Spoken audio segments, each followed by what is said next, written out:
You'll get nothing in the divorce, Rebecca. Absolutely nothing. Marcus's words hung in the air of our pristine kitchen like smoke from a dying fire. He stood there in his $1,000 suit, adjusting his Rolex, the one I'd bought him for our 5th anniversary, while delivering what he thought was my death sentence. Before we jump back in, tell us where you're tuning in from. And if this story touches you, make sure you're subscribed because tomorrow I've saved something extra special for you. The prenup is ironclad, he continued, his voice carrying that smug confidence that had once charmed me at Harvard Business School alumni events. My lawyers made sure of that. You signed away any claim to my assets, my income, my future earnings. You'll walk away with whatever pathetic savings account you managed to scrape together from your little freelance projects.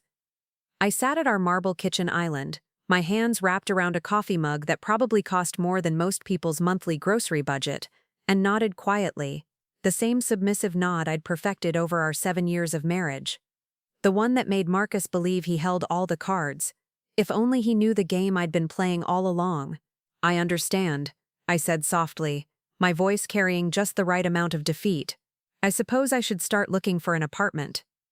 Marcus's smile was predatory. Nothing too fancy, sweetheart. Your budget's going to be quite limited. He straightened his tie. Hermes, naturally, and grabbed his briefcase. I'm flying to Singapore tonight. The Hartwell merger is finally coming together. When I get back next week, I expect you to have found somewhere else to live. The Hartwell merger. If he only knew how intimately familiar I was with every detail of that deal. After all, I'd been the one feeding him the strategy for months, disguised as pillow talk and casual observations.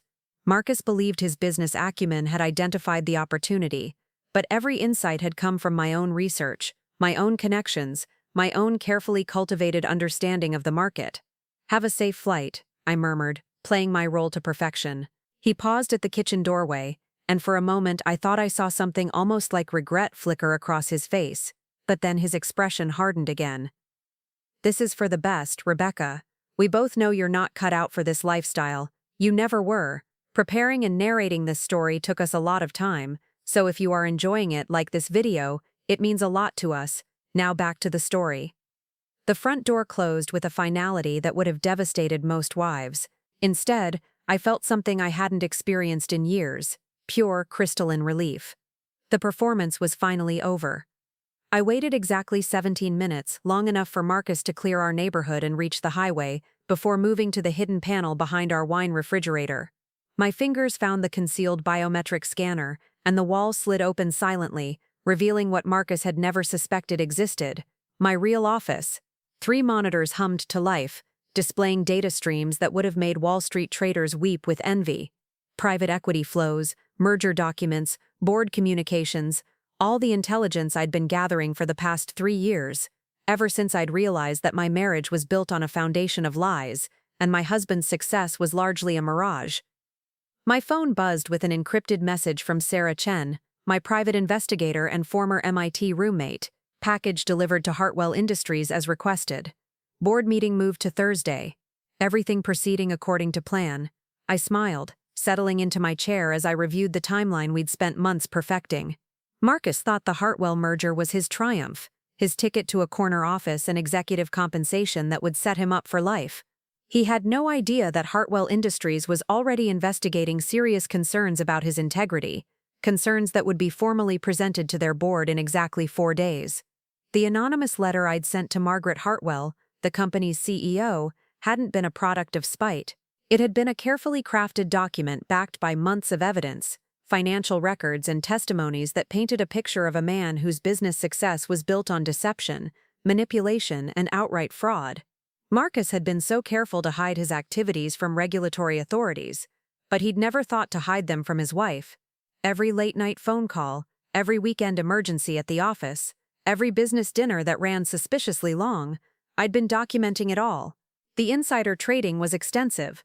Marcus had been using information from his position at Crawford & Associates to make strategic investments through shell companies, then feeding that same information to select clients for a cut of their profits. The Securities and Exchange Commission would be very interested in the portfolio I'd assembled, complete with trading records, communication logs, and financial transfers, but the insider trading was just the beginning. Marcus had also been systematically embezzling from client accounts, using his position as a senior financial advisor to redirect funds through a network of fake investment vehicles. Small amounts at first, never enough to trigger immediate attention, but over 3 years it had added up to nearly $2 million. My favorite discovery, though, was his art fraud scheme. Marcus had convinced clients to invest in his exclusive art acquisition fund, using his connections to purchase seemingly valuable pieces at auction. What the clients didn't know was that Marcus was working with forgers to create convincing replicas, keeping the originals for himself while displaying the fakes in client portfolios. Our house was filled with stolen masterpieces, each one documented in my files with provenance fraud evidence that would make federal prosecutors salivate. The irony was delicious. Marcus had insisted on that prenuptial agreement to protect his assets from me, never realizing that most of those assets were proceeds from criminal activity that would soon be seized by federal authorities. I pulled up the timeline Sarah and I had constructed. Phase 1 had been intelligence gathering, 3 years of careful documentation while maintaining my facade as the dutiful, somewhat naive wife.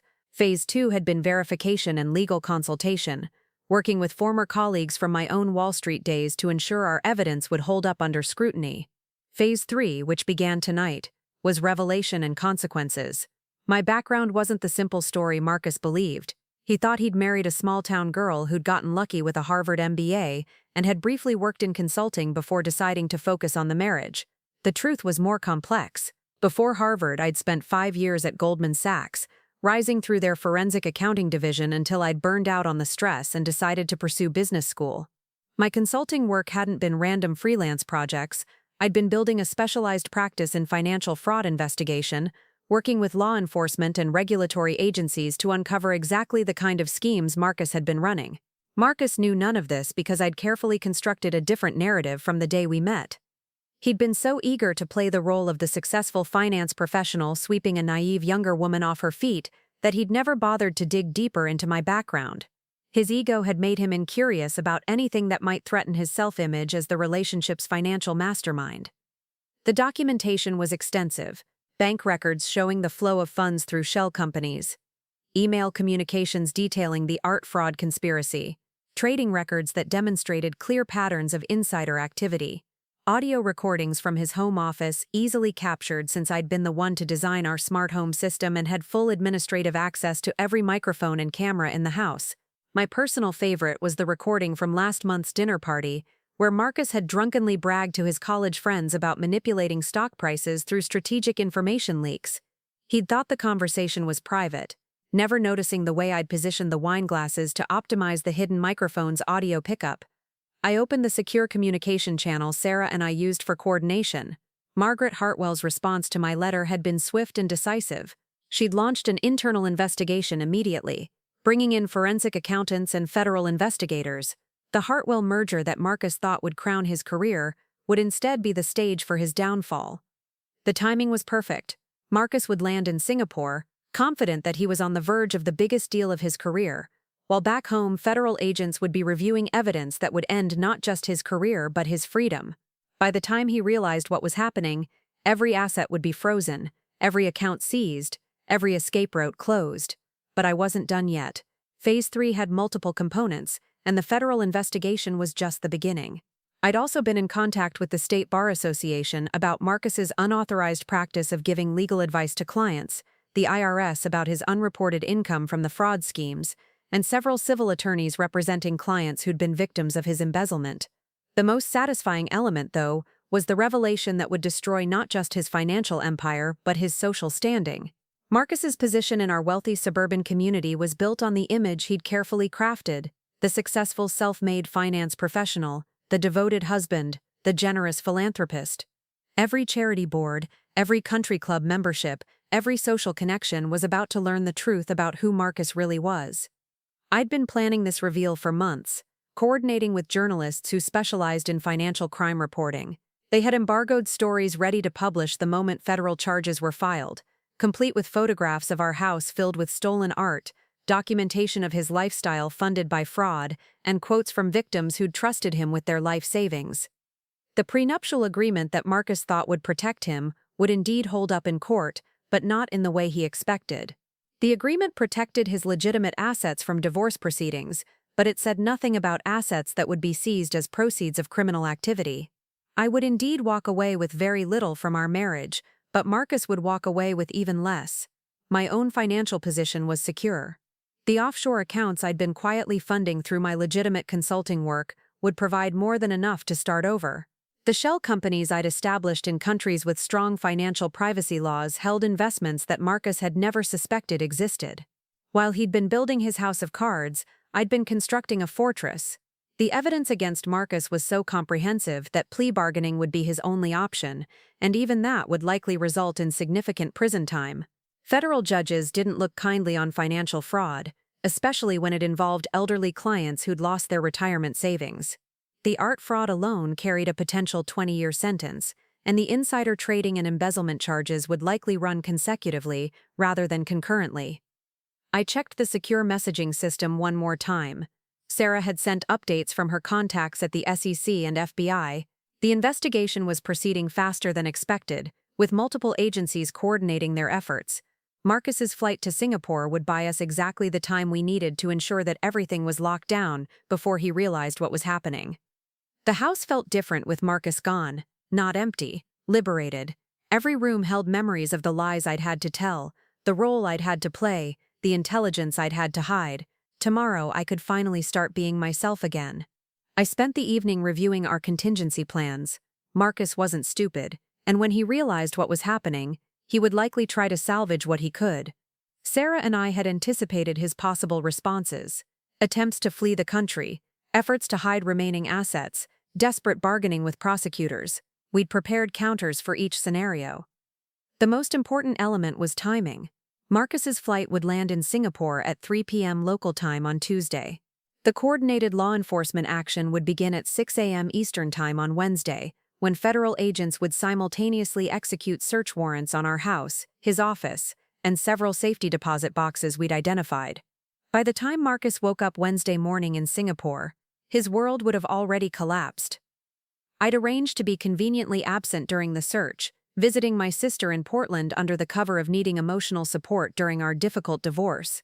The sister who, coincidentally, was a federal prosecutor who'd been consulted on the legal strategy for ensuring maximum conviction rates on financial fraud cases.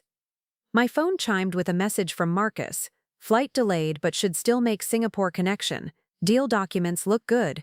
See you next week to finalize our arrangements." I smiled, typing back: "Safe travels. I'll start apartment hunting while you're gone." If he only knew that the apartment I'd already secured was a luxury penthouse in Manhattan, purchased through one of my shell companies and funded by investments he'd never suspected existed. While he would be spending the next decade in federal prison, I'd be rebuilding my consulting practice and enjoying the freedom I'd sacrificed for 7 years of this charade. The game was finally reaching its endgame, and Marcus was about to discover that his supposedly naive wife had been playing chess while he was playing checkers. I closed the secure office and returned to the kitchen, pouring myself a glass of wine from the bottle Marcus had been saving for his promotion celebration. The irony was perfect. He'd been planning to toast his success with wine purchased with embezzled client funds, never realizing that his wife had already arranged for that success to become his destruction. Phase 3 was in motion, and there was no stopping it now. By this time next week, Marcus would understand exactly what he'd lost when he underestimated the woman he'd dismissed as getting nothing in the divorce. After all, sometimes the best revenge isn't taking everything your opponent has. It's watching them lose everything they never deserved to have in the first place. Tuesday morning arrived with the crisp efficiency of a well-orchestrated symphony. I woke in our king-sized bed alone, sunlight streaming through the floor-to-ceiling windows that Marcus had insisted on installing to showcase our success to the neighbors. Today, those same windows would soon frame a very different kind of spectacle. My phone showed 3 encrypted messages from Sarah, each confirming another piece of our plan falling into place. Margaret Hartwell had accelerated the investigation timeline. The FBI had taken the bait even faster than we'd projected, and most importantly, Marcus's flight had landed safely in Singapore, where he was now 12 time zones away from the storm about to break.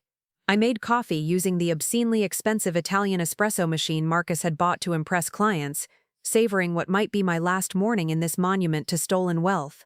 Every marble surface, every imported fixture, Every piece of designer furniture represented someone else's retirement fund or college savings that Marcus had diverted into his personal empire. The first call came at exactly 8:47 a.m. "We need to speak with you regarding your husband's business activities." I injected just the right amount of confusion and concern into my voice.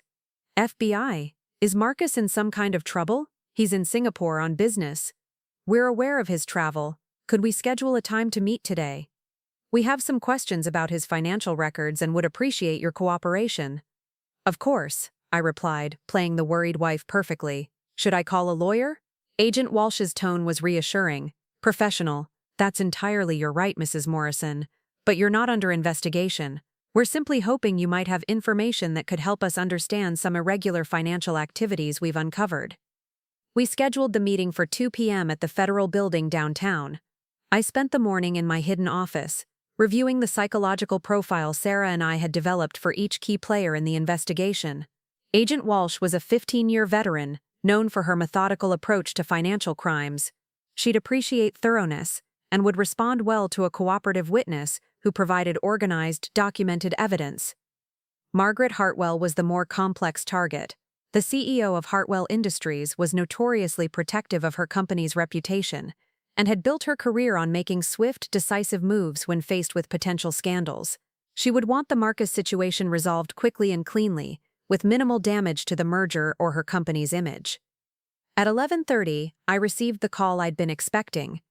"Rebecca, darling, this is Margaret Hartwell. I believe we need to have a conversation." Margaret's voice carried the authority of someone accustomed to controlling every conversation she entered. At 62, she was a legend in corporate America, having built Hartwell Industries from a family manufacturing business into a multinational conglomerate.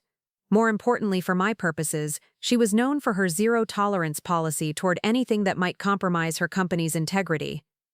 "Miss Hartwell," I replied, allowing a note of nervousness to creep into my voice, "I'm not sure what this is about." "I think you know exactly what this is about," she said calmly.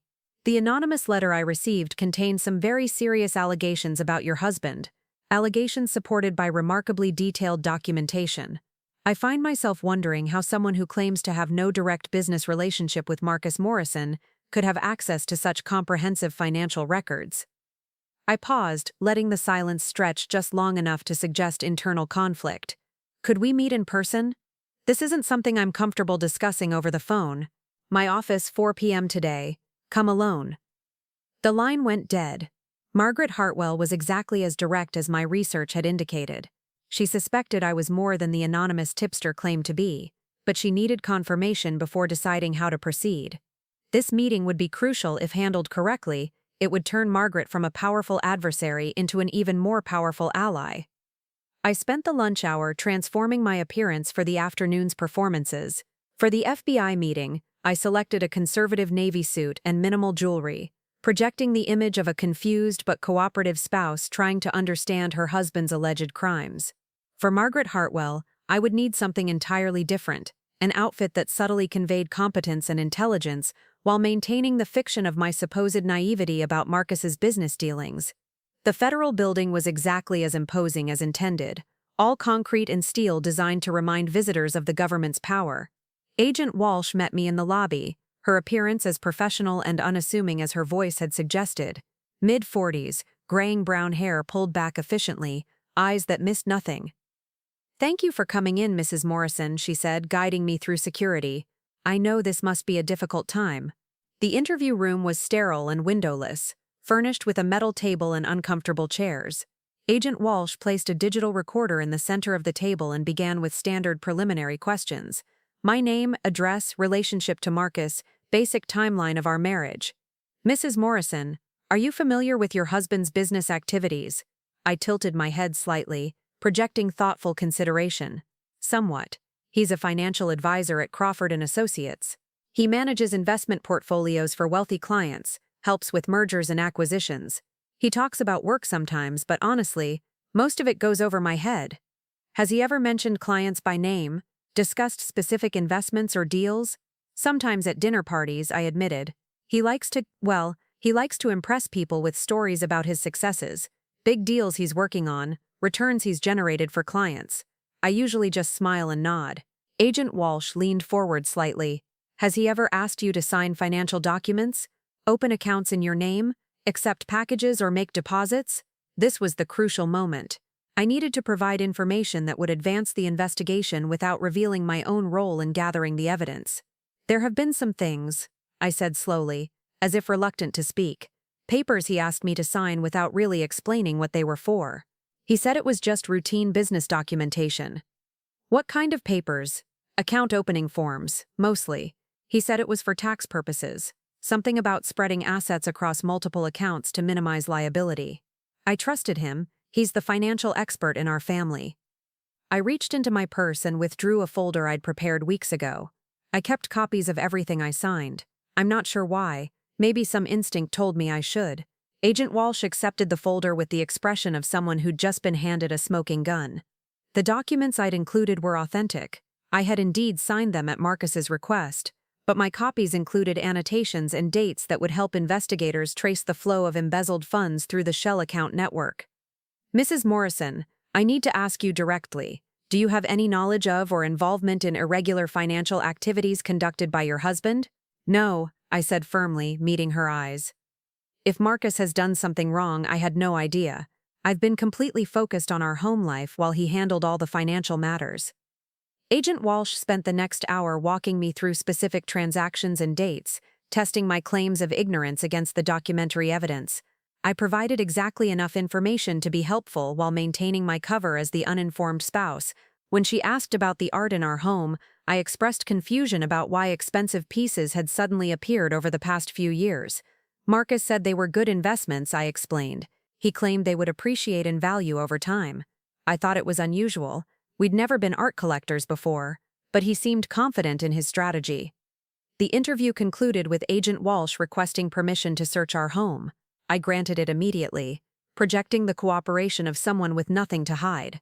What she would find was exactly what Sarah and I had arranged, a house full of stolen art, hidden financial documents, and enough evidence to support multiple federal charges.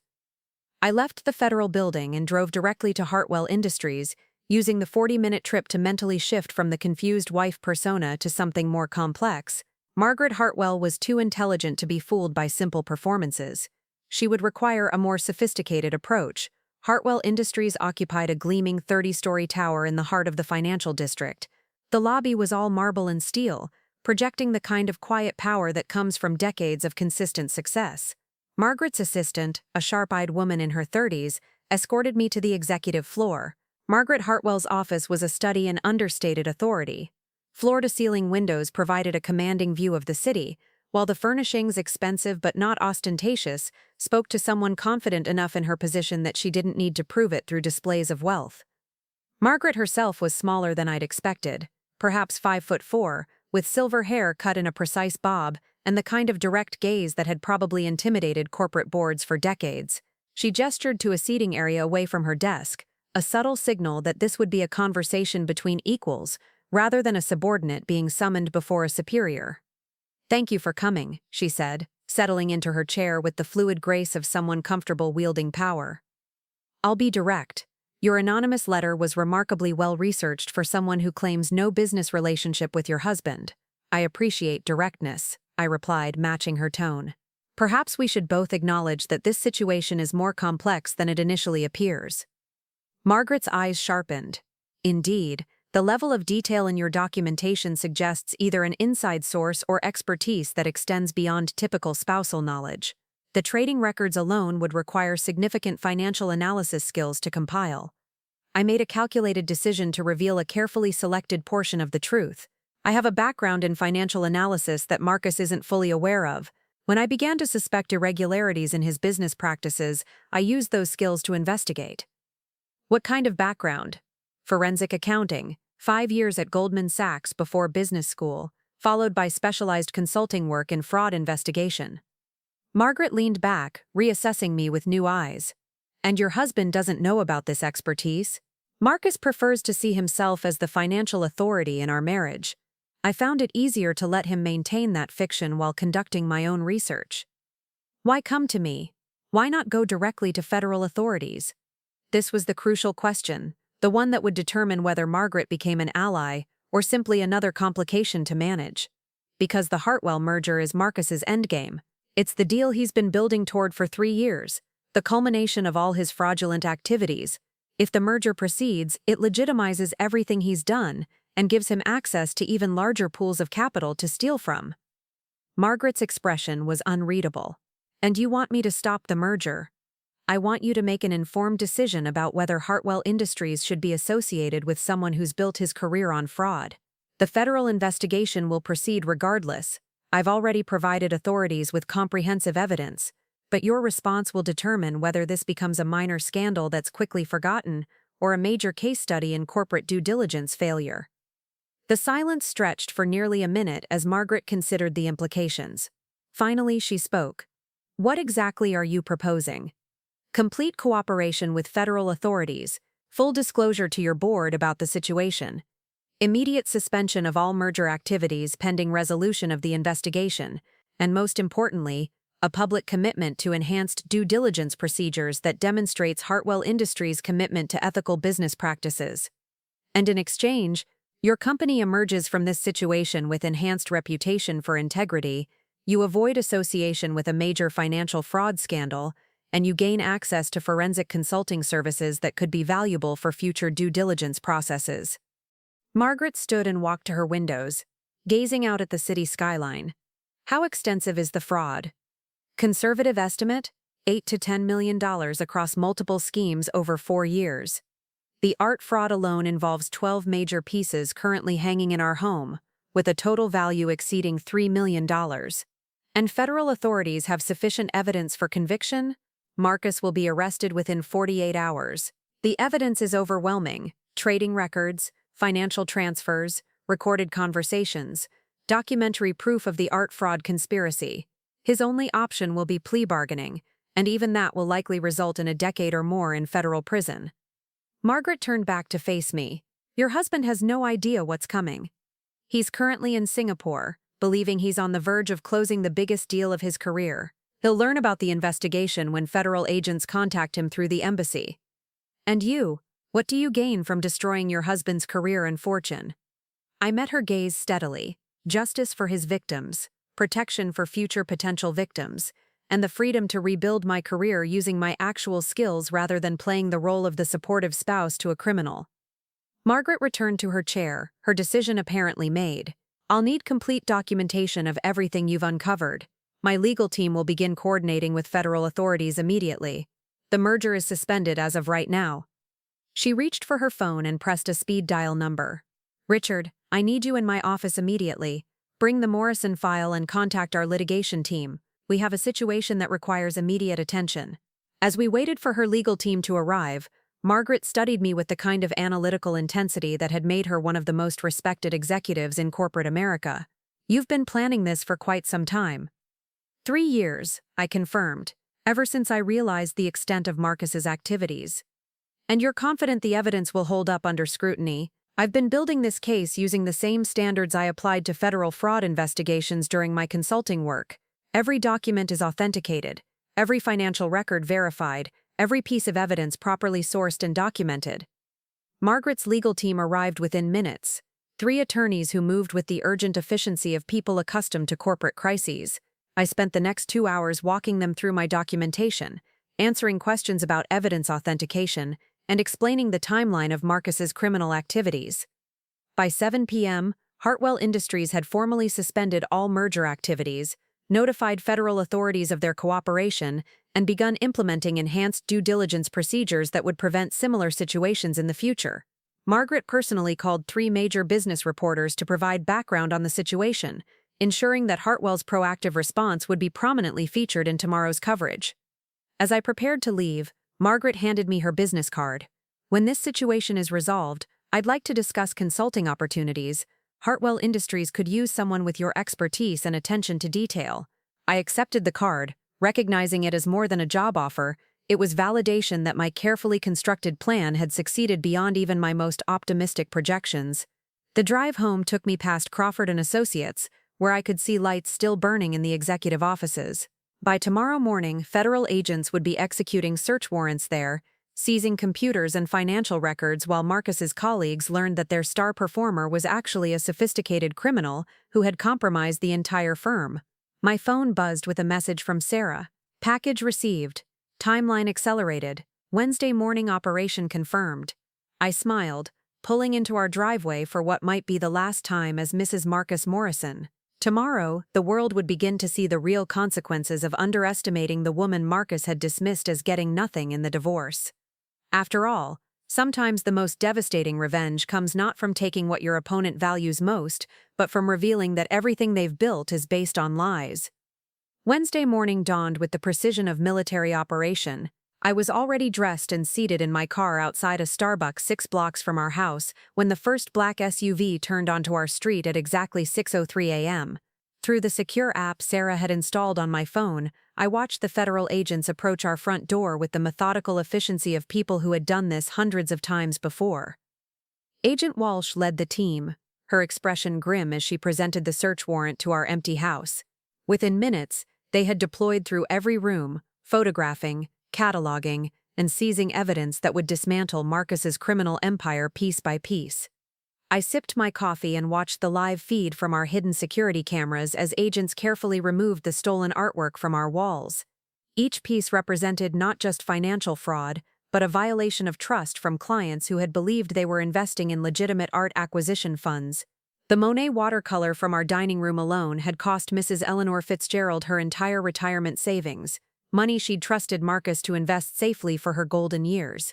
My secure phone buzzed with updates from Sarah, who was coordinating with contacts at multiple agencies. Search warrants executed simultaneously at Crawford & Associates, 3 storage units and 2 safety deposit boxes, no complications. Financial records seized include everything we flagged. I typed back. Timeline for Singapore contact? U.S. Embassy will approach him at hotel at 2 p.m. local time. That's 2 a.m. our time tonight. State Department has been briefed on extradition procedures if necessary. I started my car and drove toward Portland, maintaining the fiction that I was seeking emotional support from my sister during this difficult divorce. The truth was that my sister Diana was a federal prosecutor who had been quietly consulting on legal strategy for months, ensuring that every piece of evidence would hold up under the most aggressive defense tactics. The 3-hour drive gave me time to review the morning's developments through encrypted communications. The search of Crawford & Associates had yielded even more evidence than we'd projected. Marcus's computer contained detailed records of his embezzlement scheme, including spreadsheets tracking which client accounts he'd skimmed from and when. His office safe, which he'd apparently assumed was secure, contained backup hard drives with copies of all his fraudulent transactions. More importantly, the search had revealed that Marcus wasn't working alone. 3 other senior advisors at the firm had been participating in various aspects of his schemes, trading insider information and helping to disguise the movement of stolen funds. The FBI was preparing additional arrest warrants, expanding the investigation beyond Marcus into a broader conspiracy that could implicate dozens of financial professionals. By the time I reached Portland, the story was already breaking on financial news networks. Federal investigation rocks prestigious investment firm, scrolled across CNN's business ticker, accompanied by footage of agents removing boxes of evidence from Crawford & Associates. The reporter standing outside the building had clearly been briefed by someone with access to inside information. Sources close to the investigation tell us that federal agents have uncovered evidence of a sophisticated fraud scheme involving insider trading, embezzlement, and art fraud, with total losses potentially exceeding $10 million. The investigation appears to center on senior advisor Marcus Morrison, who is currently traveling abroad on business. I allowed myself a small smile as I pulled into Diana's driveway. Marcus's name was now permanently associated with federal criminal investigation in the public record. Even if he somehow avoided conviction, which was virtually impossible given the evidence, his reputation and career were finished. Diana met me at the door, her expression mixing professional admiration with sisterly concern. "I've been following the news coverage. Your documentation was even more comprehensive than you indicated." "I wanted to be thorough," I replied, accepting her hug. "How are the federal prosecutors responding?" "They're calling it one of the cleanest fraud cases they've seen in years. Usually these investigations take months to develop sufficient evidence for conviction. You handed them everything they need on a silver platter." We settled in her kitchen, where Diana had prepared lunch and laid out newspapers covering the developing story. The Wall Street Journal's headline read, "Art fraud scheme nets millions from wealthy investors," while the Financial Times focused on insider trading ring exposed at a lead advisory firm. Margaret Hartwell's press conference this morning was masterful, Diana said, pulling up the video on her laptop.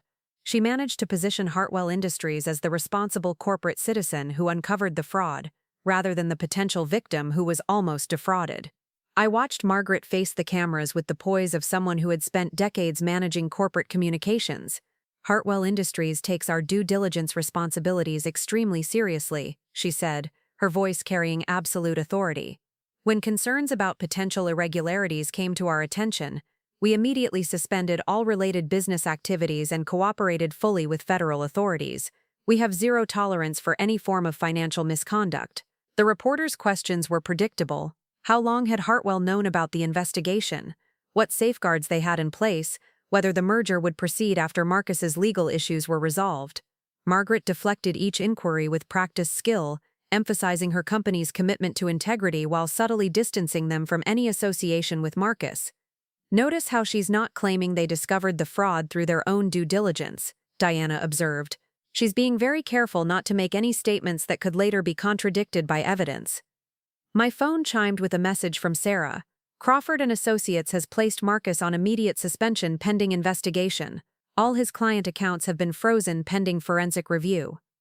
I forwarded the message to Diana, who nodded grimly. "His firm is probably calculating their liability exposure right now.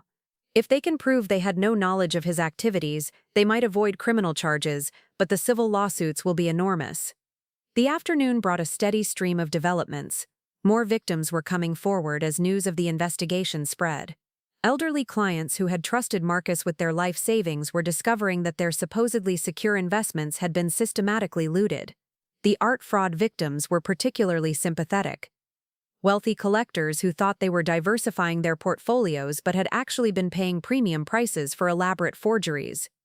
"The victim impact statements are going to be devastating," Diana said, reviewing the case files her colleagues were sharing.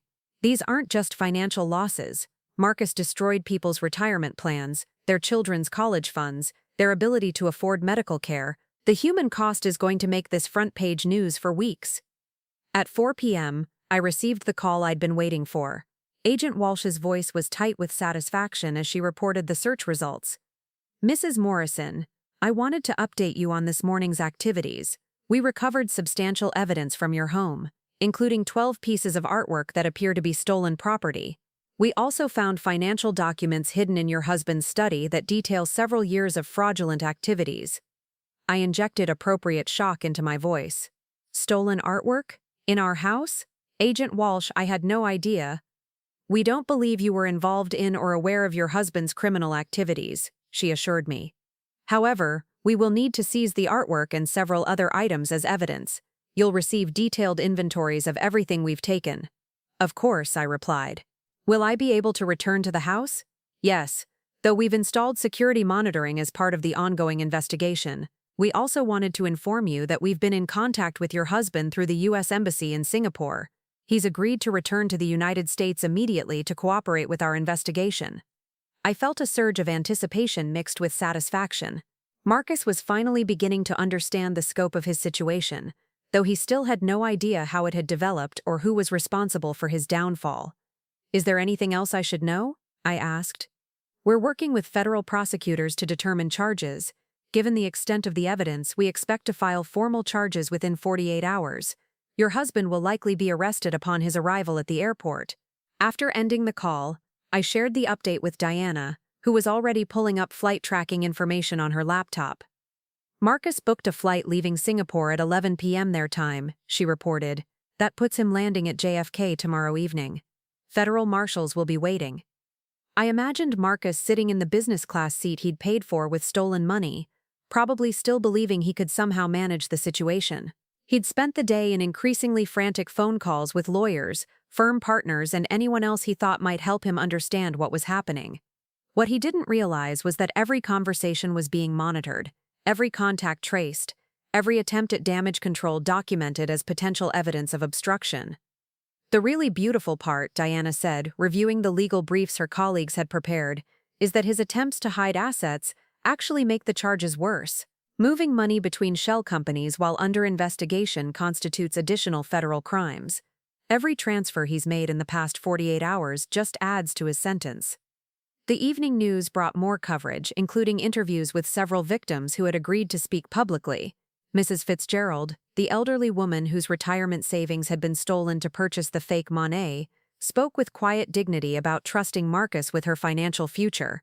He seemed so knowledgeable, so caring about my situation. She said, her voice breaking slightly. He promised that the art investment would provide steady income for my retirement. I never imagined that someone I trusted could be stealing from me. I felt a complex mix of emotions watching her testimony: satisfaction that justice was finally coming, anger at Marcus for the pain he'd caused, and determination to ensure that every victim received maximum compensation from the asset seizures. My secure phone buzzed with a message from Margaret Hartwell. Preliminary forensic review complete.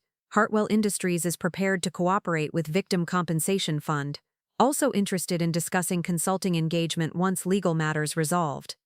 I smiled, recognizing the message's dual significance. Margaret was both ensuring her company's reputation remained intact and signaling her genuine interest in working with me professionally. The woman who had been dismissed by Marcus as unemployable was already receiving job offers from one of the most respected CEOs in corporate America. The State Bar Association is opening an ethics investigation too, Diana added, scrolling through professional updates on her phone. Even if Marcus somehow avoided criminal conviction, he'd lose his licenses and professional credentials. But criminal conviction was virtually certain. The evidence was overwhelming, the victims sympathetic, and the financial losses substantial. Federal judges typically imposed harsh sentences for financial crimes, especially when elderly victims were involved. Marcus was looking at a minimum of 15 years in federal prison, possibly much more depending on how prosecutors decided to structure the charges. As night fell, I prepared for bed in Diana's guest room, knowing that tomorrow would bring Marcus's arrest and the beginning of his public downfall. But tonight, I allowed myself to reflect on the journey that had brought us to this point. 3 years of careful planning, of playing a role that required me to diminish my own intelligence and capabilities, of watching Marcus hurt innocent people while building his empire of lies. 3 years of gathering evidence, building relationships with law enforcement contacts, and constructing the perfect trap. Tomorrow, Marcus would land at JFK Airport expecting to return to his normal life, unaware that his normal life had already been dismantled piece by piece. He would be arrested on multiple federal charges, his assets seized, his reputation destroyed, and his freedom forfeit. The prenuptial agreement he'd been so confident about would indeed protect his legitimate assets from divorce proceedings, but there would be no legitimate assets left to protect. Every account, every investment, every valuable possession would be seized as proceeds of criminal activity. I pulled up the final message of the day from Sarah. All systems go for tomorrow. Airport surveillance in place, media contacts briefed, Phase 4 ready to launch on your signal. Phase 4 would be the public revelation of my role in bringing Marcus down, carefully timed to maximize the impact on his legal proceedings and ensure that every potential victim understood the scope of his crimes. But that was tomorrow's battle. Tonight, I fell asleep to the sound of Portland rain against Diana's windows, dreaming of the moment Marcus would finally understand that the wife he'd dismissed as getting nothing in the divorce had actually orchestrated his complete destruction. Thursday evening arrived with the weight of inevitability. I stood in Diana's living room, watching the live news feed from JFK International Airport, where Marcus's flight had just touched down. The crawl at the bottom of CNN read, "Investment advisor returns to face federal charges," while reporters positioned themselves strategically around the international arrivals terminal. Through my secure connection to Sarah's surveillance network, I could see federal marshals taking their positions. Agent Walsh stood near the customs exit, her expression focused and professional. Behind her, 3 additional agents waited with handcuffs and arrest warrants that would formally end Marcus's freedom. Flight 847 from Singapore has arrived at Gate B12, Diana announced, monitoring the airport's internal communications through her federal prosecutor contacts. Passengers are disembarking now. My phone buzzed with Marcus's location ping as he moved through the terminal. For 3 years, I'd tracked his every movement through the family phone plan he'd insisted on managing. The same controlling behavior that had made him dismiss my capabilities was now providing real-time updates on his arrest. He's through immigration, Sarah's voice came through my earpiece, moving toward baggage claim. Security cameras show him checking his phone repeatedly, probably trying to reach his lawyer. I smiled grimly. Marcus's high-priced attorney had quietly withdrawn from representation that morning after learning the full scope of the federal investigation. No reputable law firm wanted to be associated with a case this public and this hopeless. The airport cameras captured Marcus emerging from customs, his expensive suit wrinkled from the long flight, his expression shifting from tired irritation to genuine alarm as he spotted the federal agents waiting for him. Even from the grainy security feed, I could see the exact moment he realized his world had fundamentally changed. Agent Walsh approached with measured steps, her voice carrying clearly through the directional microphones Sarah had positioned around the terminal. "Marcus Morrison, you're under arrest for securities fraud, wire fraud, money laundering, and conspiracy to commit fraud." The words I'd been waiting 3 years to hear. Marcus's face went white as Agent Walsh continued reading his rights. His mouth moved soundlessly, probably trying to form the protests and explanations he'd been rehearsing during the flight, but there was nothing to explain, no argument that could counter the overwhelming evidence federal prosecutors had assembled. "This has to be some mistake," Marcus finally managed, his voice carrying the desperate tone of someone whose carefully constructed reality was crumbling. "I need to call my lawyer. I need to understand what's happening." "You'll have access to legal counsel after processing," Agent Walsh replied calmly, signaling for the handcuffs. "Right now you need to come with us." The cameras captured every moment as federal marshals secured Marcus's hands behind his back and began the perp walk toward their waiting vehicle. News photographers had somehow gained access to the terminal, Sarah's media contacts ensuring maximum coverage of his humiliation. "Beautiful," Diana murmured, watching Marcus's arrest play out on 3 different news channels simultaneously. "Look at his face, he still doesn't understand how this happened." She was right. Marcus's expression showed confusion more than anger, the bewilderment of someone who had believed himself untouchable suddenly discovering that his perceived immunity was an illusion. He'd spent years thinking he was the smartest person in every room, never realizing that his wife had been documenting his every crime. My secure phone chimed with updates from multiple sources. The financial markets had already responded to news of Marcus's arrest, with Crawford & Associates stock dropping 12% in after-hours trading. 3 major clients had announced they were reviewing their relationships with the firm, while several industry publications were preparing exposés on how such extensive fraud had gone undetected. "The arraignment is scheduled for tomorrow morning," Diana reported, reviewing court documents on her laptop. "Federal prosecutors are requesting detention without bail, citing flight risk and the severity of the charges."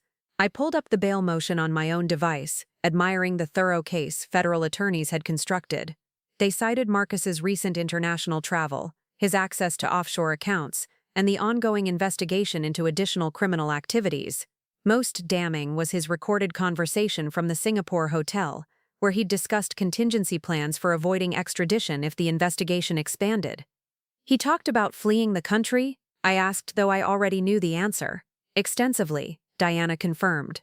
"The State Department monitored his communications from the moment he landed in Singapore. He contacted 3 different countries about potential asylum arrangements, none of which have extradition treaties with the United States.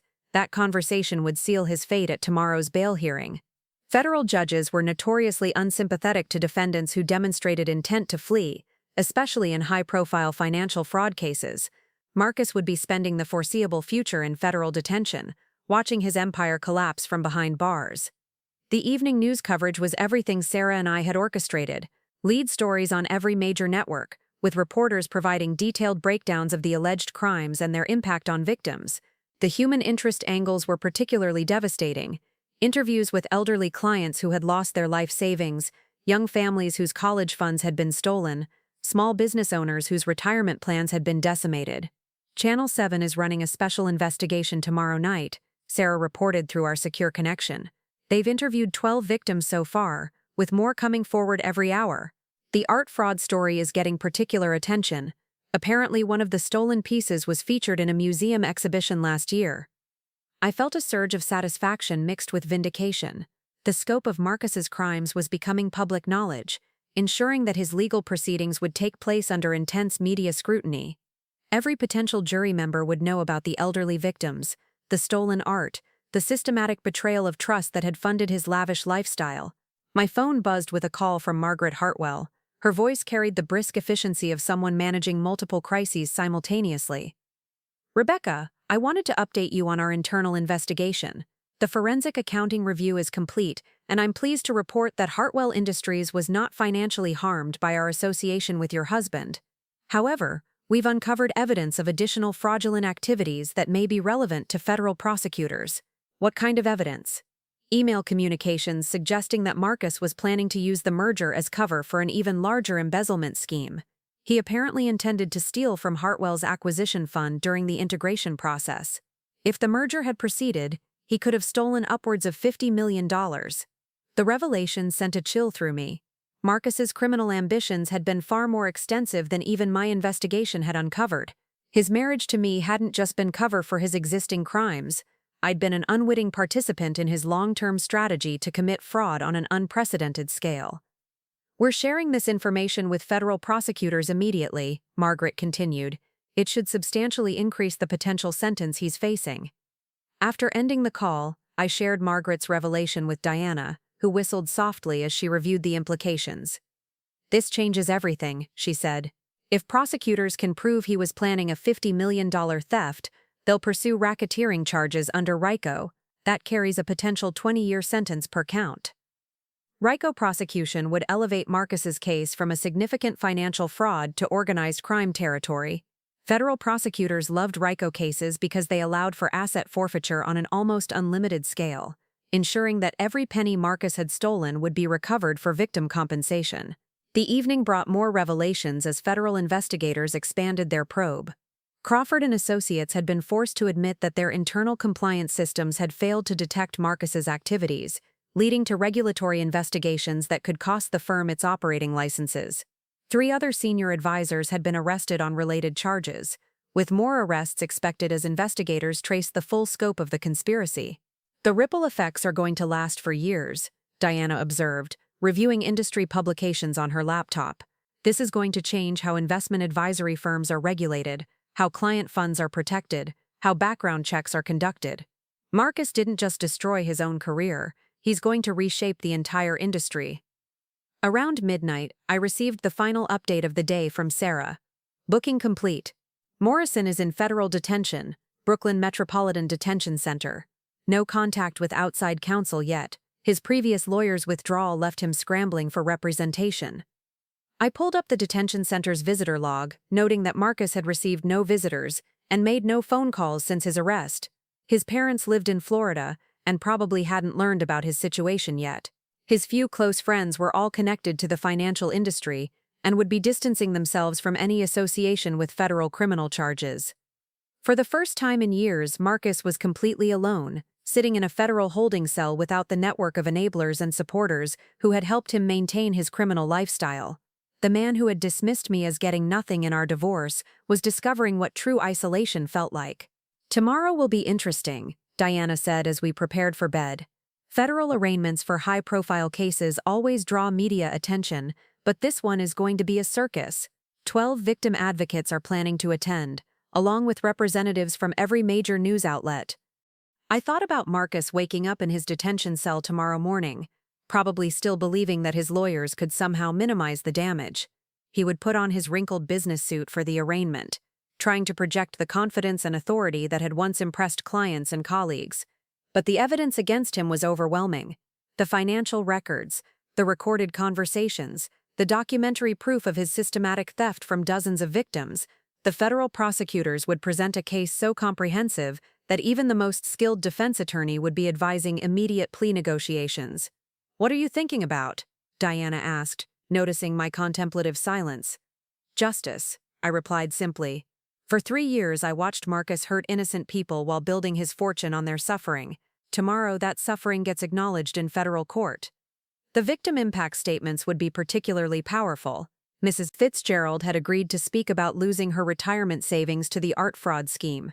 Mr. Chen would describe how Marcus's theft had forced him to delay medical treatment he couldn't afford.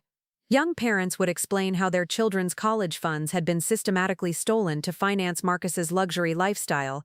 I fell asleep thinking about tomorrow's arraignment, knowing that Marcus would finally face the consequences of treating other people's trust as his personal treasure trove. The prenuptial agreement he'd been so confident about would indeed protect his assets from divorce proceedings, but there would be no assets left to protect. Federal asset forfeiture would claim everything: the house, the cars, the stolen artwork, the offshore accounts, even his expensive suits and watches. Marcus would leave federal prison in a decade or more, with nothing but the debt owed to his victims and the permanent stain of federal criminal conviction. The man who had promised I would get nothing in our divorce was about to discover that justice has its own accounting system, and his debts were finally coming due. Friday morning brought the kind of crisp November air that made everything feel sharp and clear. I drove back from Portland to New York, timing my arrival for maximum impact. The federal courthouse would be packed with media, victims, and curiosity seekers, all waiting to see Marcus face the charges that would define the rest of his life. But today wasn't just about Marcus's arraignment. Today was the day I would finally step out of the shadows and reveal my role in his downfall. 3 years of careful planning had led to this moment, and I intended to make it count. Sarah met me at a coffee shop 6 blocks from the courthouse, her laptop displaying real-time feeds from news crews already positioning themselves for coverage. "Media turnout is even larger than we projected," she reported. 12 news vans, reporters from every major financial publication, and 3 documentary crews filming for future projects. I reviewed the statement we'd prepared weeks ago, a carefully crafted revelation that would reshape the entire narrative of Marcus's case. Until now, the story had been about a federal investigation uncovering financial fraud. After today, it would become the story of how a dismissed wife had systematically documented her husband's crimes and delivered him to justice. "Agent Walsh is expecting you at 9 a.m., Sarah continued. "She wants to coordinate your statement with the prosecution's media strategy. They're thrilled to have a cooperative witness with your credibility and documentation." The timing was perfect. Marcus's arraignment was scheduled for 10 a.m., giving me exactly 1 hour to transform from anonymous tipster to the face of his destruction. By the time he entered the courtroom, every reporter present would know that his own wife had been the architect of his downfall. I checked my appearance in the coffee shop's mirror, having selected my outfit with the same strategic precision I'd applied to everything else. A charcoal gray suit that projected authority without arrogance, minimal jewelry, and the kind of understated elegance that would photograph well for tomorrow's front pages. Today, the world would see the real Rebecca Morrison, forensic accountant, fraud investigator, and the woman who had systematically dismantled her husband's criminal empire.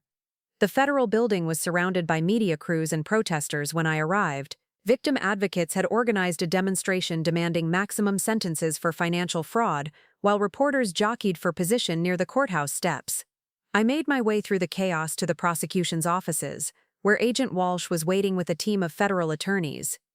"Mrs. Morrison," Agent Walsh greeted me, her expression mixing professional respect with genuine admiration. "Are you ready for this? Once you go public, there's no taking it back." "I've been ready for 3 years," I replied, settling into the conference room where prosecutors had prepared for the morning's events.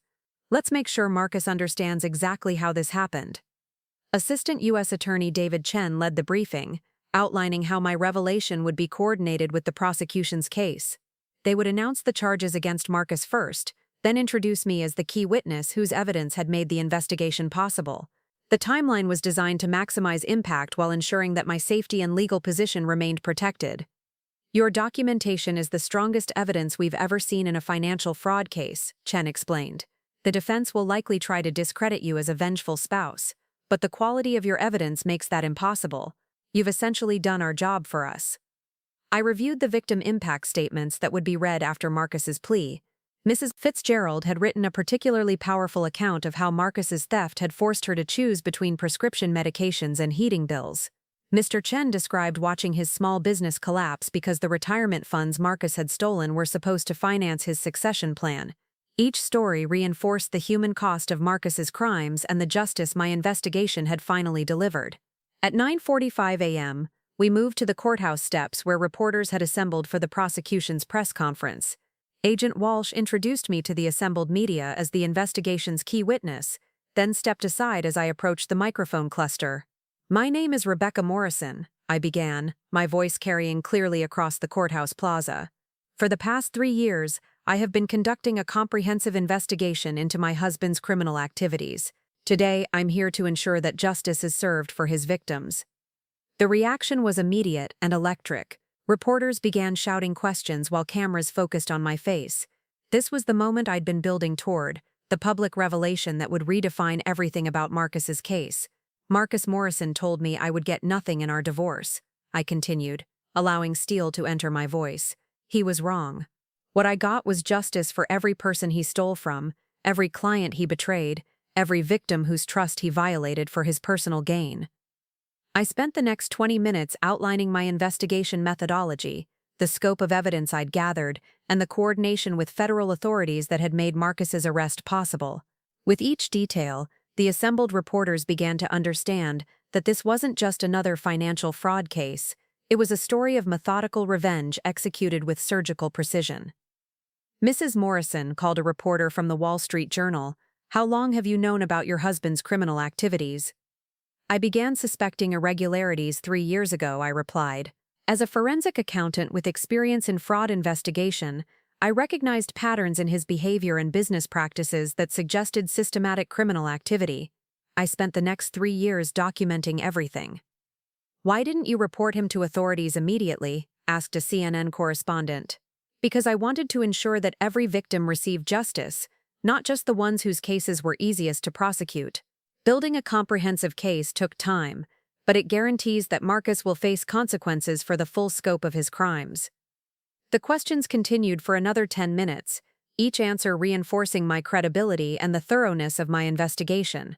By the time I stepped away from the microphones, the entire narrative of Marcus's case had shifted.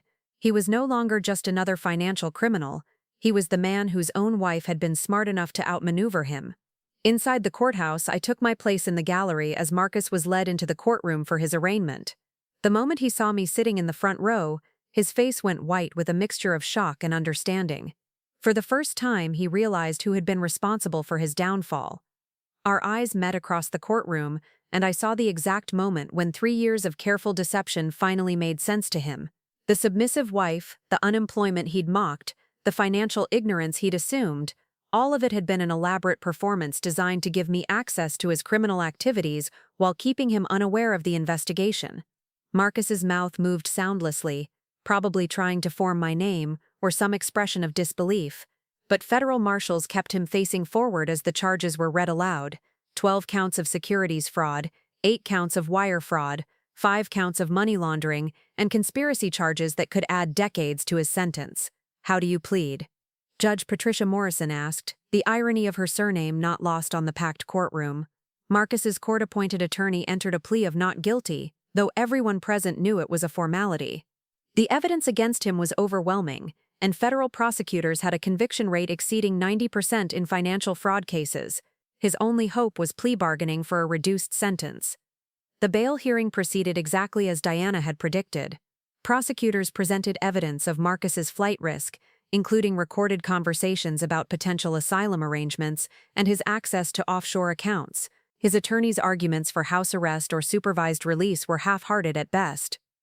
Given the severity of the charges, the defendants demonstrated intent to flee prosecution, and the substantial evidence of ongoing criminal activity, Judge Morrison ruled, bail is denied.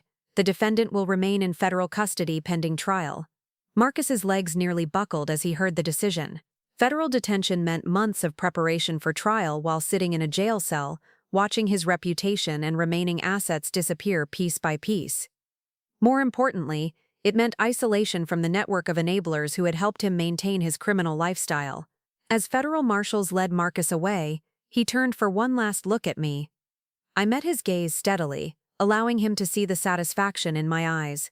The man who had dismissed me as getting nothing in our divorce was finally understanding the true cost of underestimating his wife. Outside the courthouse, the media frenzy had intensified. My revelation had transformed a business story into a human interest phenomenon, with reporters eager to explore every angle of how a wife had systematically documented her husband's crimes. The narrative was irresistible, intelligence triumphing over arrogance, patience defeating greed, justice emerging from the most unexpected source. Margaret Hartwell called as I made my way through the crowd of reporters. "I've been watching the coverage," she said, her voice carrying undisguised admiration. "When you're ready to discuss that consulting opportunity, I think Hartwell Industries could benefit from someone with your particular skills." "I'll be ready very soon," I replied, thinking about the new career I would build from the ashes of my marriage. Let me finish seeing this through first. The afternoon brought a cascade of interview requests from major news outlets, documentary filmmakers and publishers interested in book rights. My story was becoming a cultural phenomenon, the ultimate example of careful planning and strategic patience defeating criminal arrogance.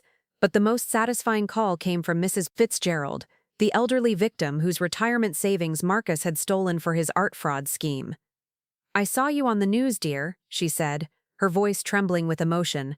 "I wanted to thank you for what you've done. When I lost my savings, I thought no one would ever care about what happened to me, but you cared enough to make sure he faced justice."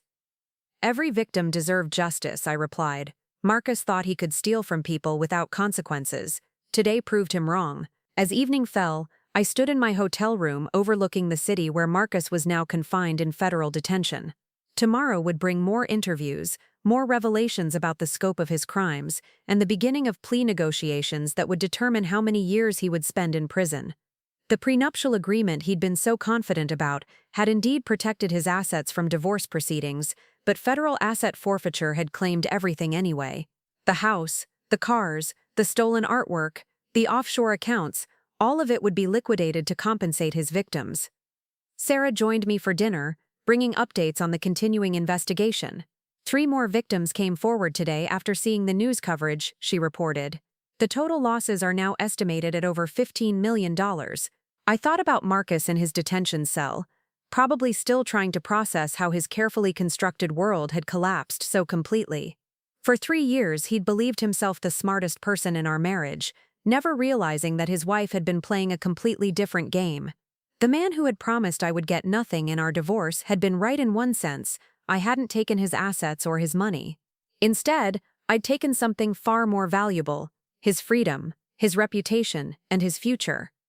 Tomorrow would bring the next phase of justice, but tonight I allowed myself to savor the satisfaction of a plan executed to perfection. 2 weeks after Marcus's arraignment, the full magnitude of his criminal enterprise had become staggeringly clear. I sat in my new Manhattan office, a corner suite in Midtown that Margaret Hartwell had arranged as part of my consulting contract, reviewing the latest forensic accounting reports. The investigation had metastasized beyond anyone's initial projections, revealing layers of fraud that even my comprehensive documentation had only partially uncovered. The Pacific Coast Pension Fund was the biggest single victim, Sarah reported, spreading financial documents across my conference table. Marcus convinced them to invest $47 million in his exclusive alternative investment portfolio. They thought they were diversifying into emerging markets and art acquisitions. Instead, he was systematically looting their contributions to fund his lifestyle and pay earlier investors. A Ponzi scheme on top of everything else. The revelation had come to light when federal investigators traced the flow of pension fund money through Marcus's shell company network.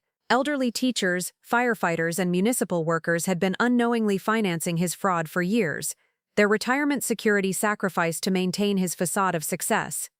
I pulled up the victim database we'd been maintaining, now approaching 300 individual cases across 12 states. Each entry represented a life disrupted, a financial future destroyed, a trust betrayed by the man who had dismissed me as unemployable.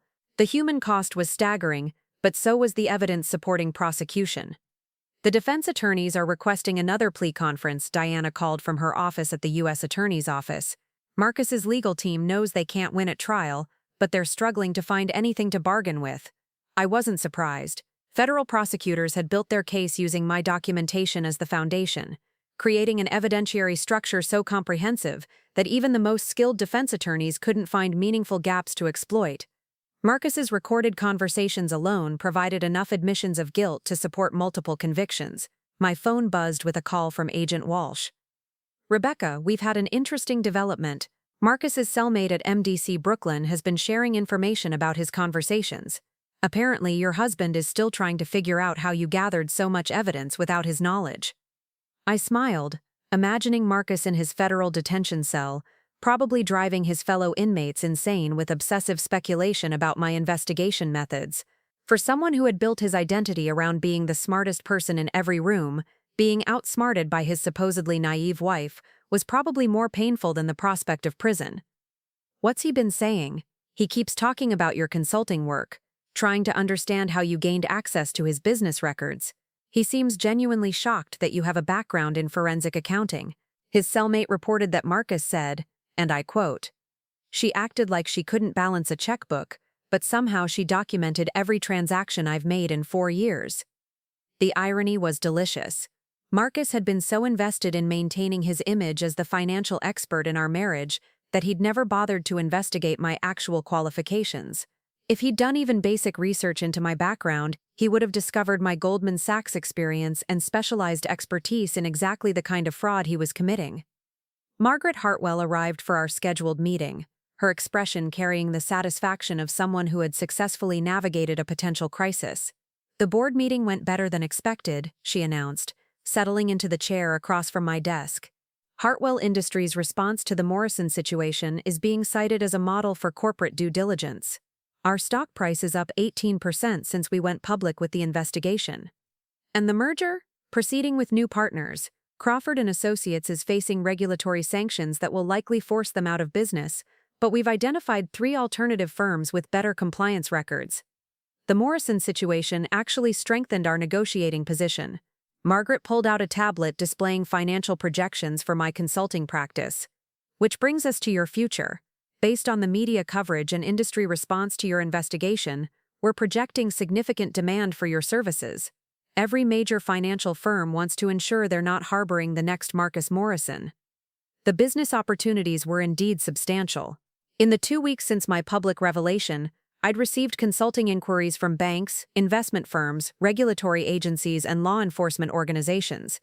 My systematic approach to documenting financial fraud had apparently impressed people who dealt with these crimes professionally. "The documentary producers called again," Sarah added, joining our meeting with a stack of contract offers. "Netflix is offering 7 figures for exclusive rights to your story. HBO wants to option it for a limited series. 3 major publishers are interested in book deals." I reviewed the offers, recognizing them as validation of the broader cultural impact my story was having. The narrative of the patient wife systematically documenting her husband's crimes had captured public imagination in ways that transcended typical true crime entertainment. But the most satisfying validation came from the victim community. Mrs. Fitzgerald had sent a handwritten note thanking me for ensuring her stolen retirement savings would be recovered through asset forfeiture. Mr. Chen had called to express gratitude that his family's financial security would be restored. Dozens of other victims had reached out through my attorney, sharing stories of how Marcus's theft had affected their lives, and expressing appreciation for my perseverance in building the case against him. "The asset recovery process is ahead of schedule," Diana reported during our weekly update call. "Federal marshals have liquidated most of the seized property, and the Victim Compensation Fund should begin distributions within 60 days. I pulled up the asset forfeiture database, reviewing the systematic dismantling of Marcus's empire. The house had sold at auction for $2.8 million, every penny earmarked for victim compensation. The stolen artwork had been returned to its rightful owners or sold to benefit the compensation fund. Even Marcus's expensive suits and watches had been auctioned, generating thousands of dollars for people whose savings he had stolen. What about the offshore accounts? Swiss authorities are cooperating fully. We've recovered approximately $12 million from accounts Marcus thought were untraceable. The Cayman Islands has been more challenging, but we expect to access those funds within the next 30 days.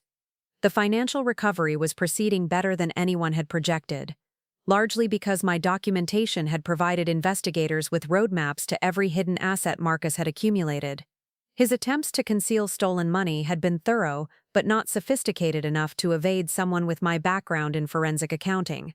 My secure phone chimed with a message from the Federal Detention Center. Marcus had requested a meeting, his first attempt at communication since his arrest.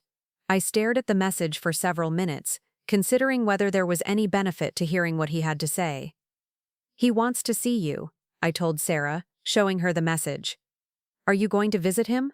I thought about the man sitting in federal detention, probably wondering how his life had collapsed so completely. Part of me was curious about what he would say now that he understood who I really was and what I had accomplished, but a larger part of me recognized that Marcus had lost the right to my attention when he'd chosen to steal from innocent people. "No," I decided, deleting the message.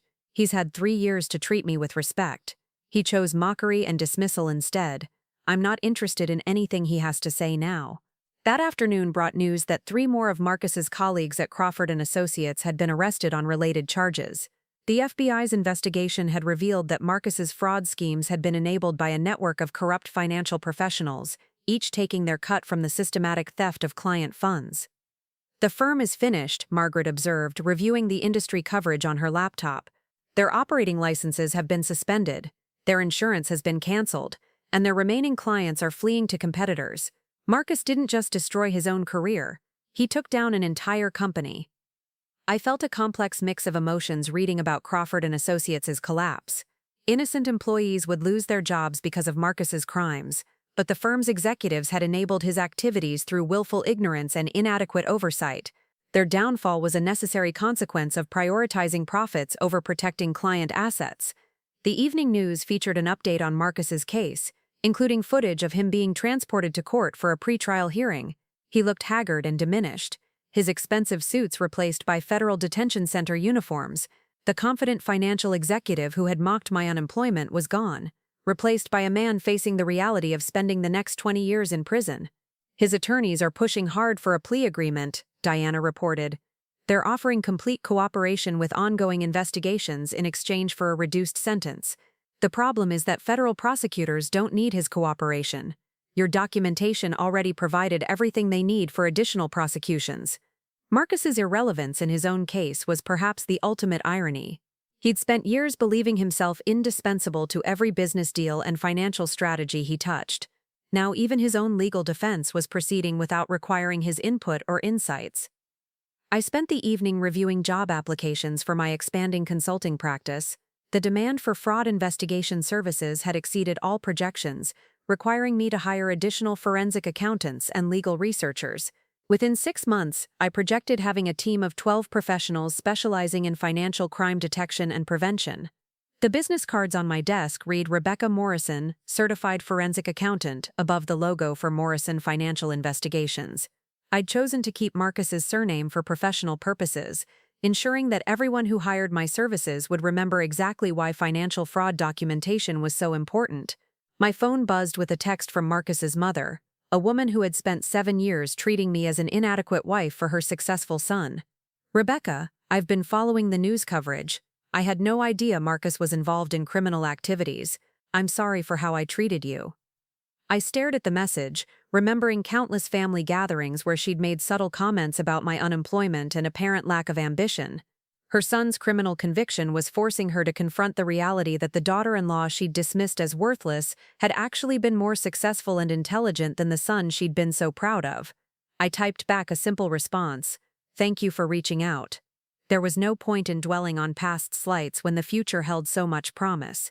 Sarah knocked on my office door, carrying a bottle of champagne and a stack of evening newspapers. "I thought you might want to see tomorrow's headlines," she said, spreading the papers across my desk. "Financial fraud wife builds $1 million consulting empire," read the Wall Street Journal. "From dismissed spouse to corporate hero," announced the Financial Times. Businessweek's cover story was titled, "The Art of Strategic Revenge: How Rebecca Morrison Turned Documentation into Justice." I opened the champagne, pouring 2 glasses as we reviewed the coverage.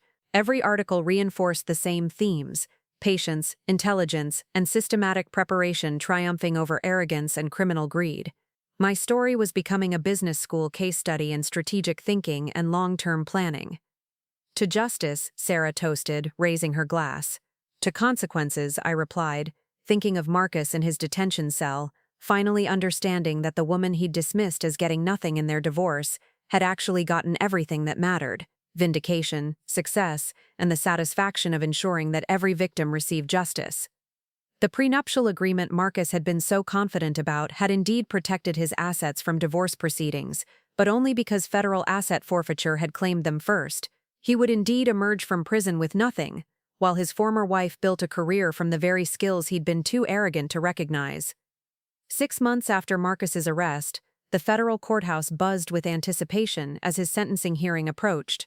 I sat in the gallery's front row, wearing the same charcoal suit I'd chosen for his arraignment, a deliberate reminder of the day his world had first started crumbling. The transformation in both our circumstances since that morning was nothing short of extraordinary.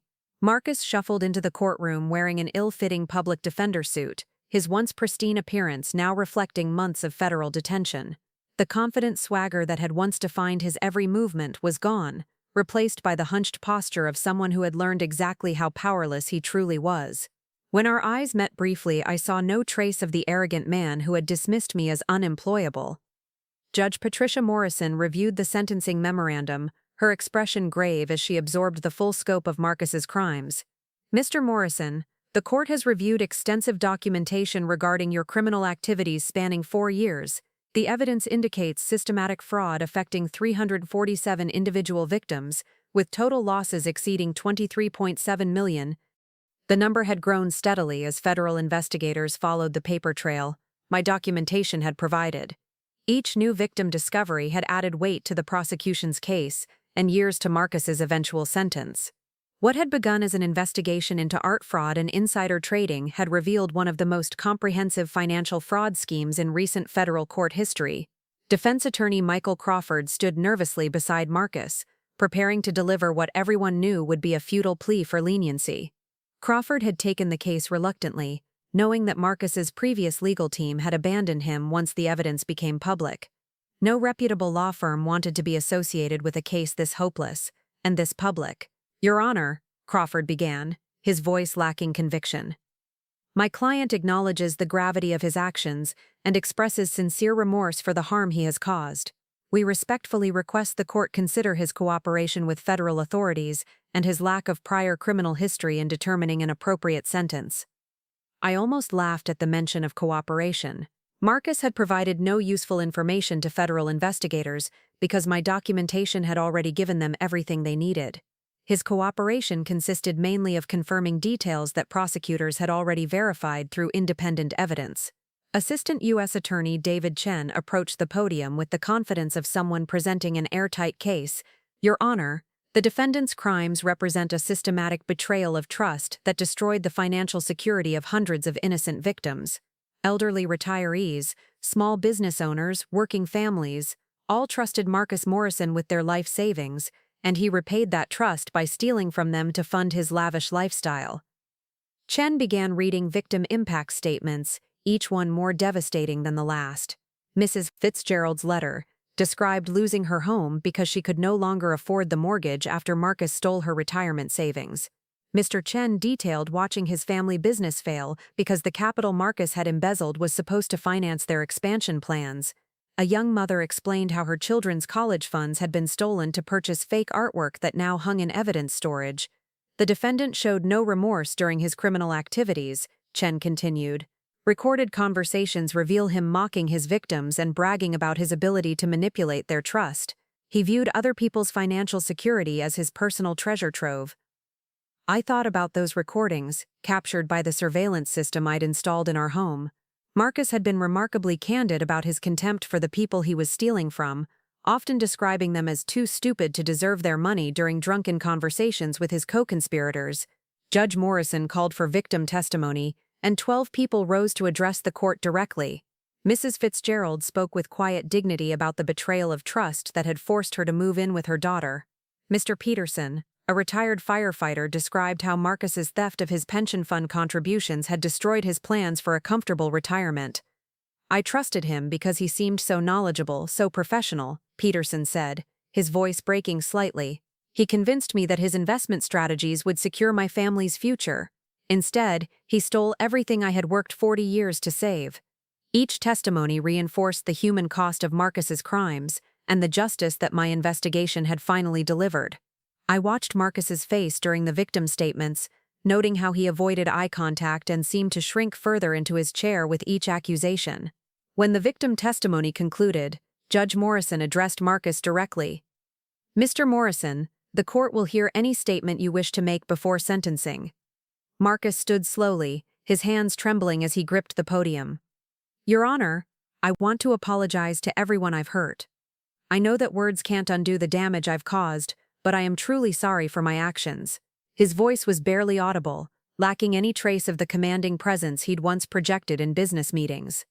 The man who had spent years manipulating others with his charisma could barely string together a coherent apology. I made terrible choices that hurt innocent people, Marcus continued, reading from notes his attorney had obviously prepared. I take full responsibility for my actions and ask for the court's mercy in considering my sentence." Judge Morrison's expression remained impassive as she reviewed the sentencing guidelines.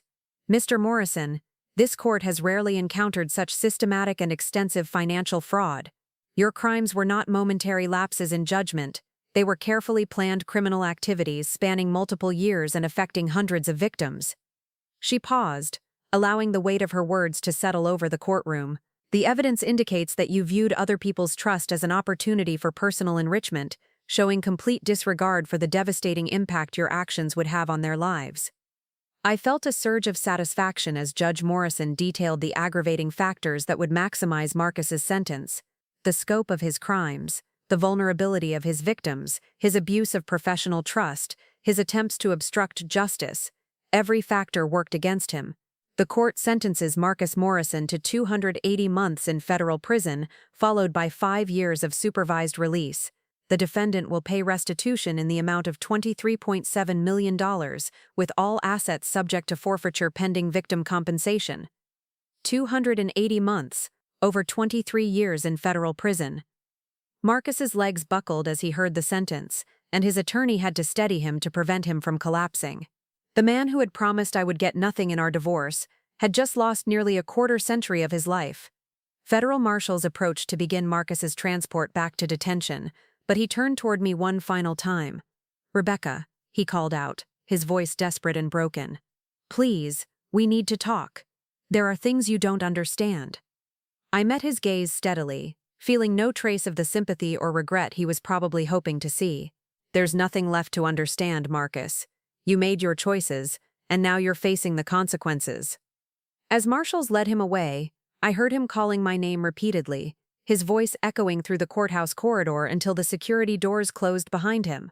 It was the last time I would ever see my former husband as a free man. Outside the courthouse, media crews were waiting for statements from the prosecution team and myself. I had prepared remarks that would reinforce the justice aspect of the case while positioning my consulting practice for continued growth. "Justice has been served today," I told the assembled reporters. "Marcus Morrison's victims will receive compensation, and his sentence ensures that he can never again betray the trust that others place in financial professionals." "Mrs. Morrison," called a reporter from Bloomberg News, "what message does this case send to other potential financial criminals? That fraud will be discovered, documented, and prosecuted to the fullest extent of the law," I replied. "Modern forensic accounting techniques make it virtually impossible to hide systematic financial crimes. The question isn't whether criminals will be caught, it's how much damage they'll cause before they're stopped." The press conference lasted 30 minutes, with questions ranging from my investigation methodology to the broader implications for financial industry regulation. Each answer reinforced my expertise and credibility, while marketing my consulting services to potential clients watching the coverage. Margaret Hartwell called as I made my way through the crowd of reporters. "Spectacular results," she said, her voice carrying genuine admiration. "The industry coverage of Marcus's sentence is exactly what we hoped for. Hartwell Industries is being cited as the gold standard for corporate due diligence, and your consulting practice is generating inquiries from every major financial firm on the East Coast." The business impact of Marcus's sentencing was indeed substantial. My phone had been buzzing with calls from compliance officers, risk management directors, and federal prosecutors interested in my services. The Morrison case had become a textbook example of how comprehensive fraud investigations should be conducted. "The SEC wants to meet next week," Margaret continued. "They're interested in developing new regulatory guidelines based on your investigation methodology. This could position your firm as the primary consultant for federal financial crime prevention initiatives."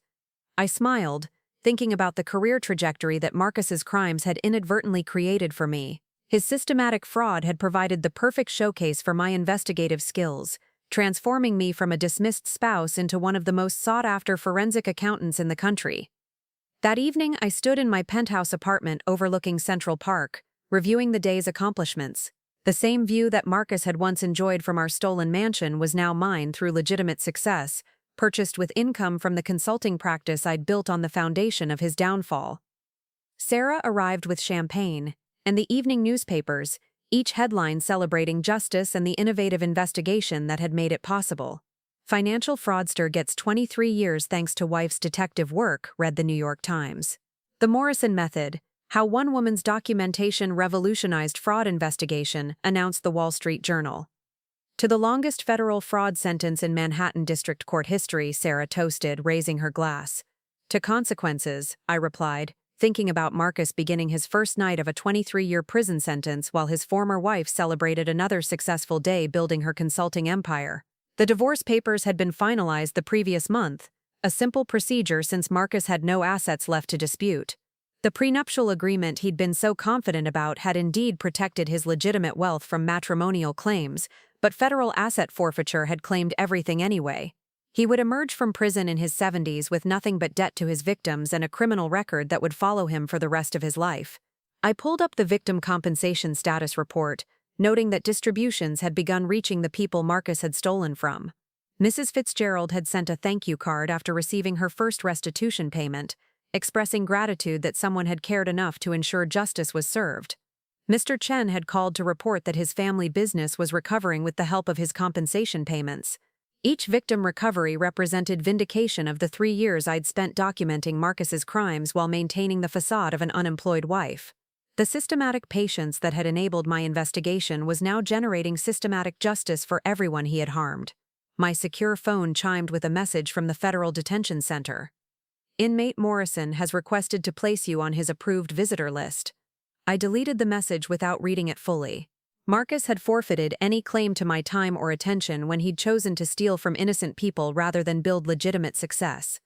The man who had promised I would get nothing in our divorce had been catastrophically wrong.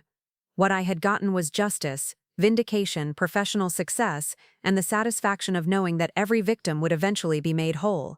Tomorrow would bring new challenges and opportunities as my consulting practice continued expanding, but tonight I savored the completion of the longest investigation of my career.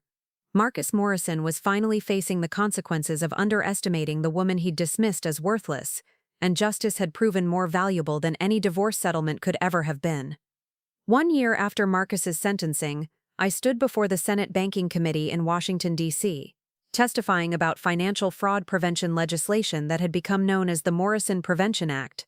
The irony wasn't lost on me that Marcus's crimes had prompted federal lawmakers to create new protections for exactly the kind of victims he had targeted.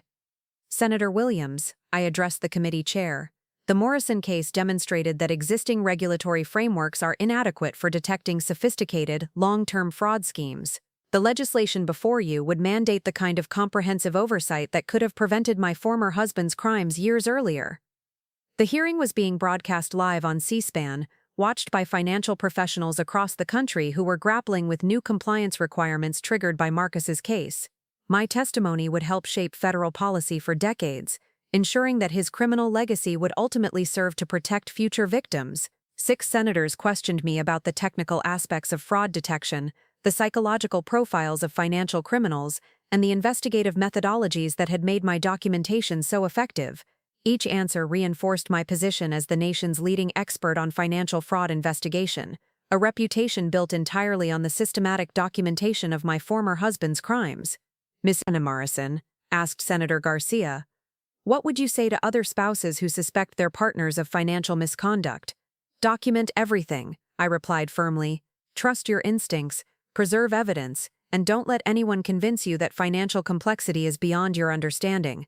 The victims in my case trusted Marcus because he seemed knowledgeable, but expertise without integrity is just sophisticated theft. After the hearing, I walked through the Capitol building toward my meeting with FBI Director Sarah Chen, my former MIT roommate who had been promoted following her role in the Morrison investigation. The federal government was creating a new financial crimes task force, and they wanted me to serve as chief forensic consultant. The Morrison model is being implemented nationwide, Sarah explained as we reviewed organizational charts in her office. Every major FBI field office now has a forensic accountant trained in your documentation methods. We're calling it the Morrison Protocol. I reviewed the training materials they'd developed based on my investigation techniques. Federal agents were learning to think like forensic accountants, while forensic accountants were learning to build cases that would hold up under federal prosecution standards. The synergy was producing conviction rates that exceeded historical averages by significant margins. What about international cooperation? I asked, thinking about the offshore accounts that had complicated Marcus's case. That's where we need your expertise most, Sarah replied. The Swiss have agreed to share information about American accounts, but they want assurance that our investigations meet their evidentiary standards. Your documentation methodology has become the gold standard for international financial crime cooperation. The consulting practice I'd built had expanded beyond my most optimistic projections. Morrison Financial Investigations now employed 47 forensic accountants, legal researchers, and technology specialists across offices in New York, Washington, Los Angeles, and London. We were generating annual revenues exceeding $15 million while maintaining a case success rate of 93%. Margaret Hartwell had become not just a client but a close friend and business mentor. Hartwell Industries had referred dozens of corporate clients to my firm, each seeking the kind of comprehensive fraud investigation that had made Marcus's case so airtight. The business relationships I was building would provide opportunities for decades to come. The documentary premieres next month, Margaret mentioned during our quarterly business review. Netflix is predicting it will be their most watched true crime series ever. Your story is resonating with audiences who want to see justice prevail over financial crime. The documentary had been a year in production, with cameras following my consulting work while telling the story of Marcus's investigation and downfall. The filmmakers had gained unprecedented access to federal evidence, victim testimonies, and the investigative process that had built the case against him. More importantly, the documentary served as a 90-minute advertisement for fraud prevention services. Every corporate executive who watched it would be reminded that comprehensive documentation could protect their companies from employee fraud while demonstrating due diligence to regulatory authorities. My phone buzzed with a call from Diana, who had been promoted to head of the white-collar crime division following her successful prosecution of Marcus and his co-conspirators. "Rebecca, I wanted to give you an update on the ongoing investigations. The Morrison case has generated leads to 12 additional fraud schemes across 6 states. Your documentation methodology is helping us solve cases that had been cold for years." The ripple effects of Marcus's investigation continued expanding, revealing networks of financial crime that had operated undetected for decades. Each new case generated additional evidence of systematic fraud, leading to more arrests, more convictions, and more victim compensation. "What about the other defendants from Crawford and Associates?" I asked. "All convicted, all serving federal sentences ranging from 8 to 15 years. The firm officially dissolved last month after losing their final appeal to maintain their operating licenses. Every partner who wasn't criminally charged has been barred from the financial services industry." The complete destruction of Crawford and Associates had sent shockwaves through the financial advisory community. Compliance officers at major firms were implementing enhanced oversight procedures, desperate to avoid similar scandals. The Morrison case had become required reading at business schools, law schools, and federal law enforcement training programs. That evening, I attended the annual gala for the National Association of Fraud Examiners, where I was receiving their Lifetime Achievement Award, the youngest recipient in the organization's history. The recognition felt surreal considering that my career in fraud investigation had essentially begun with suspicions about my own husband's activities. "Ladies and gentlemen," announced the association president, "this year's Lifetime Achievement Award recognizes an investigator whose work has fundamentally changed how we approach financial crime detection. The Morrison case represents the gold standard for comprehensive fraud investigation."